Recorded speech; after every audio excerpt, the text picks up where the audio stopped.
The National Beef Checkoff program is directed by cattle producers from across the country. Volunteer leaders who are nominated by their states and appointed by the Secretary of Agriculture to serve on the Cattlemen's Beef Board and help decide how checkoff dollars are actually spent. Joining us now is Jimmy Taylor. He's the chairman of the Cattlemen's Beef Board. Jimmy, tell us just a little bit about yourself and your background. Well, Kevin, first of all, thanks for having me on today. I've been ranching virtually all my life. I started going with Dad when I was about 2 years old, tag along with him everywhere. When I was 10, they decided I was old enough to go on a roundup, and we didn't have trailers back then, so we would get up in the middle of the night, saddle horses, and ride to the far end of the furthest pasture, which was about 5 miles away, ride by moonlight, and be in that pasture by the time the sun started coming up. So fast forward to today, I run about 600 females on 12,000 acres. Our labor force is myself, my wife, and we have one employee. Wow. So you could say we're a mom and pop organization. We cow-calf operation. We background our calves on the ranch, retain ownership through the feedlot, and then sell on a grid. Excellent. Well, thank you for that background information. And tell me this, from a checkoff standpoint, why do you think the checkoff is so important to all of us as beef producers? You know, we're at this conference, and there's a lot of meetings going on. I just got through going to the checkoff highlights. Okay. And our fiscal year started October 1st. We started our projects then, and we had our contractors tell the progress of those projects that were going on. And there's so many of them.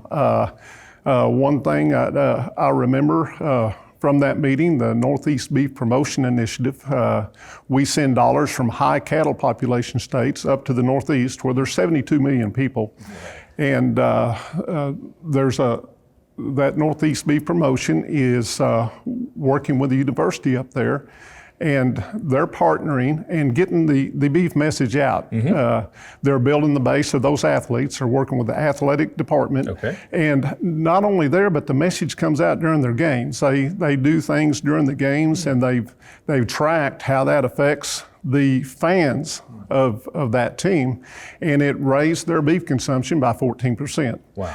You've got that going on.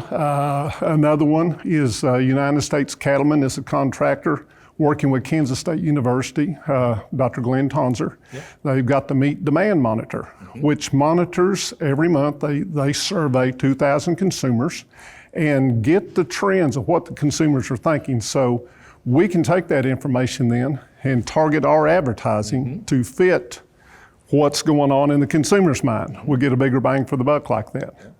Another one that comes to mind is the NCBA Issues Management AR, where they're monitoring 24/7 any information coming out in the news media about beef. So if there's misinformation out there, they can get ahead of it, get the right information out there.